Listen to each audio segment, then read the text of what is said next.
Mesdames, Messieurs, bonjour et bienvenue dans cette session d'information. Voici les titres du journal.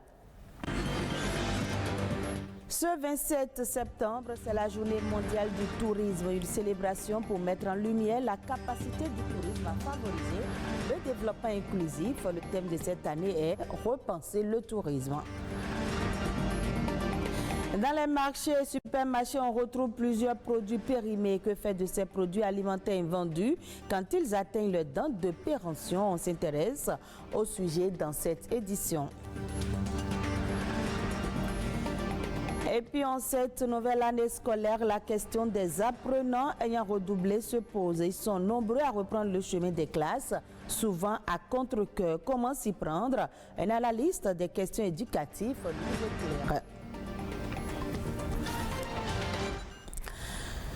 Le 27 septembre de chaque année est dédié à la célébration de la Journée mondiale du tourisme. Cette journée met en lumière la capacité du tourisme à favoriser le développement inclusif et son rôle dans la promotion du respect et des opportunités qu'il offre à des millions de personnes dans le monde.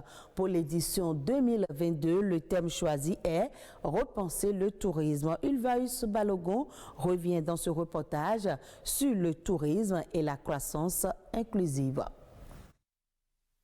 En 2020, le tourisme a enregistré les plus mauvais résultats de son histoire. Les arrivées internationales chutant de 74% d'après les données de l'Organisation mondiale du tourisme. Pour cause, l'effondrement sans précédent de la demande et l'instauration généralisée de restrictions sur les voyages induits par la pandémie du coronavirus. Alors que le monde et le tourisme se dirigent tout droit vers une deuxième année de crise complète, l'Organisation mondiale du tourisme nourrit l'espoir d'un rebond avec les campagnes de vaccination. Le tourisme est une bouée de sauvetage pour des millions de personnes. Faire progresser la vaccination pour protéger les communautés et soutenir un redémarrage en toute sécurité du tourisme est essentiel pour la reprise du travail et la génération de revenus bien nécessaires, en particulier dans les pays en développement qui sont fortement dépendants du tourisme international. Si l'avenir de l'industrie touristique passe donc par la vaccination, l'enjeu dans le contexte économique et pandémique actuel est de renforcer les liens entre les populations qui vivent dans des destinations touristiques ou à proximité et l'écosystème du secteur. Au Bénin, c'est le tourisme communautaire qui est mis en avant, notamment dans le parc de la Pendjari. Nous avons créé des circuits pédestres sur la Takora entre les différentes communautés qui permettent aux touristes de découvrir la vie rurale et de s'immerger un peu dans la nature de la Takora, de découvrir le patrimoine botanique de la région, les plantes médicinales, mais aussi de découvrir un peu de la vie de tous les jours des gens qui habitent dans les différents villages. Il s'agit principalement d'instaurer un tourisme inclusif en stimulant l'économie locale et en favorisant le respect de l'environnement et des cultures endogènes. Nous essayons au maximum d'impliquer les communautés qui sont autour de la Pendjari. Donc nous avons un site sur la Stangueta Poga. C'est surtout l'Empire des Autruches à Dassari. En dehors de ce circuit sur la Stangueta Poga, il y a les villages sur la Stangueta Batia. Et là, nous avons 4 grands circuits. Ces circuits sont assez autour de la culture, de l'histoire des communautés, de l'art culinaire, de la danse, des savoirs et savoir-faire liés à la phytothérapie, liés à la lecture des constellations, au conte.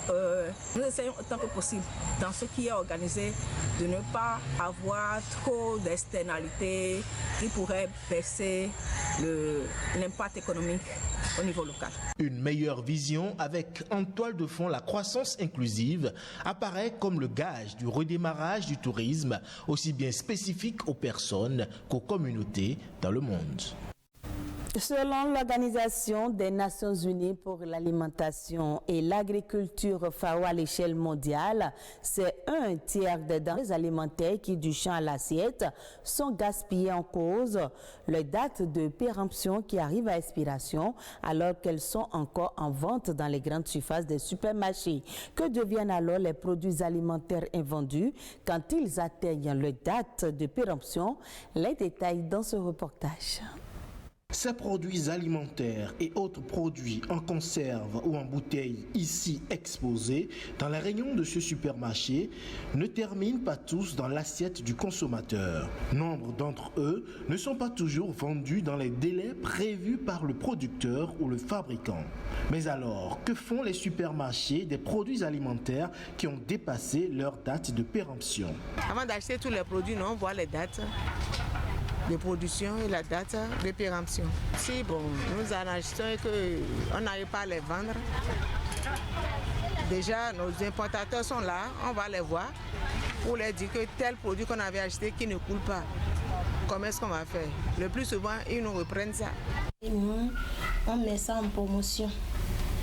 On diminue le prix. Si c'est des produits liquides, on pèse la boîte et on creuse. On a une ferme jusqu'à Toré là-bas, donc on creuse et on met tout dedans, on ferme. En effet, une fois passée la date de péremption, les produits périmés deviennent impropres à la consommation et représentent un risque pour la santé.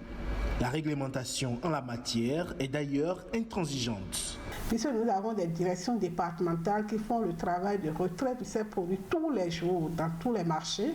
Mais quand on a de doutes aussi sur la qualité du produit, là nous faisons intervenir les laboratoires. Et précisément l'Agence béninoise de sécurité sanitaire des aliments. Donc c'est après le résultat du laboratoire qu'on fait le retrait de ce produit. Donc nous regroupons tout cela et à un moment donné nous procédons à la destruction. Vendre donc un produit dont la date limite de consommation est expirée est interdit et répréhensible. Le vendeur qui s'y adonne commet un délit de tromperie et s'expose à la rigueur de la loi. Quelqu'un qui enfreint à l'une des dispositions de la loi payera une amende qui varie de 500 000 à 100 millions de francs CFA et aussi peut être sanctionné des peines privatives de liberté de 3 mois jusqu'à 5 ans. Au-delà de la réglementation, les responsables de supermarchés et autres vendeurs sont appelés à ne stocker que les produits qui respectent les normes, auquel cas il est conseillé de les mettre en promotion ou de les offrir à des associations caritatives à 2 ou 3 mois de la date de péremption. En cette nouvelle année scolaire, de nombreux apprenants sont obligés de reprendre la même classe parce qu'ayant redoublé entre sentiments de colère, d'amertume et parfois inconscience, comment repartir sur de meilleures bases quand on est obligé de faire 2 fois la même classe? Rodrigue Fatumbi, analyste des questions éducatives, nous éclaire. L'échec scolaire résulte d'abord de l'apprenant, de son environnement familial, de l'institution, c'est-à-dire le cas scolaire. Si l'apprenant ne se prend pas au sérieux, s'il ne s'organise pas, s'il n'a pas un planning d'apprentissage, ce n'est pas évident qu'il puisse apprendre ses leçons au jour le jour et pouvoir être au top à chaque fois pour ce qui est de ses apprentissages.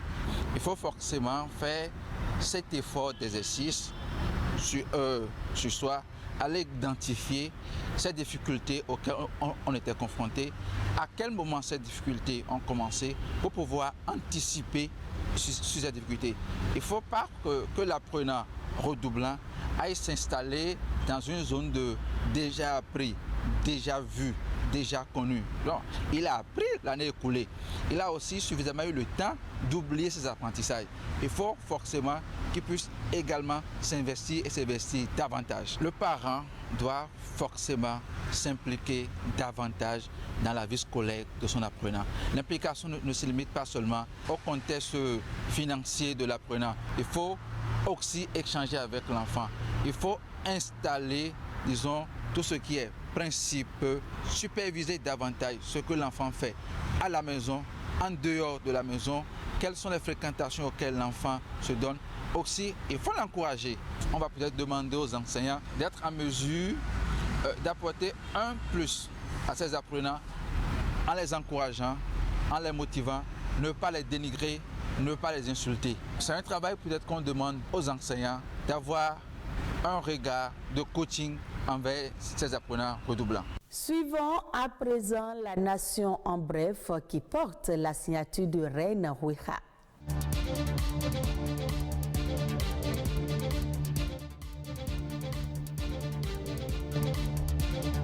Le gouvernement prépare un budget rectificatif pour le compte de l'année 2022 qui mettra momentanément fin au resserrement budgétaire.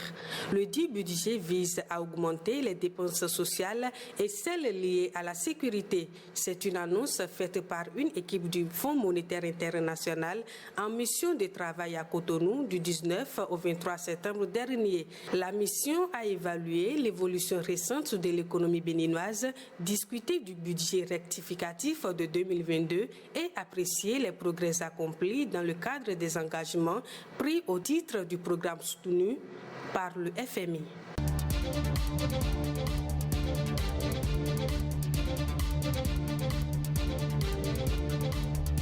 Le chef de file de la mission de travail du Fonds monétaire international a également constaté que les acquis du Bénin en matière de gestion des finances publiques offrent une marge de manœuvre politique indispensable pour faire face aux défis liés à un environnement économique mondial très incertain, aux retombées négatives des risques sécuritaires régionaux et aux séquelles de la COVID-19. À l'en croire, l'inflation est plus basse qu'anticipée du fait qu'une bonne saison agricole et la mise en place des mesures de soutien aux populations par le gouvernement à la crise entre l'Ukraine et la Russie ont partiellement compensé les pressions exercées par les prix des denrées alimentaires importées. Néanmoins, la mission a réitéré la nécessité de s'orienter vers des mesures plus ciblées et efficientes.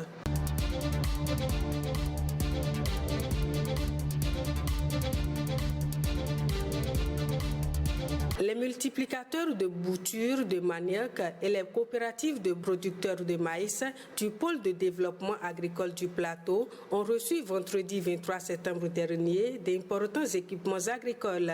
Il s'agit de 6 tricycles, 14 pousse-pousse, 200 machettes et 200 roues en bois pour les multiplicateurs de boutures de manioc et de 16 égreneuses vanneuses de maïs pour les producteurs de maïs. Le coût total des 10 équipements est de 50 millions de francs CFA. Selon le représentant du ministre en charge de l'agriculture, ces matériels et équipements agricoles vont permettre de booster la production agricole dans le dit pôle, permettre d'accroître la production et la productivité afin de constituer des réserves de sécurité alimentaire et nutritionnelle au niveau des communautés locales et sur l'ensemble du pays.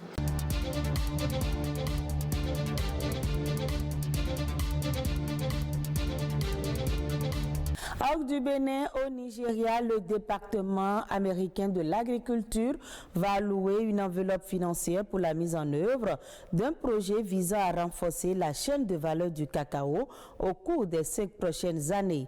L'enveloppe annoncée sera utilisée par une organisation non gouvernementale qui œuvre pour le développement durable et l'aide humanitaire dans le cadre du programme Food for Progress de l'agence américaine. Cette initiative sera axée sur la promotion des pratiques agricoles résilientes au changement climatique et va aider près de 68 000 petits agriculteurs à améliorer leur productivité. Ce projet viendra appuyer les efforts entrepris par l'exécutif qui a récemment décidé d'impliquer à nouveau le secteur public pour stimuler une filière qui, depuis sa libéralisation en 1982, stagne. Au Nigeria, la production de fèves tourne en moyenne autour de 270 000 tonnes par an. Le pays prévoit de porter ce volume à plus de 500 000 tonnes à l'horizon 2024. Et voilà qui vient mettre un thème à ce journal que vous pouvez suivre également sur le site de l'ORTB, www.ortb.bj. Merci de nous avoir suivis.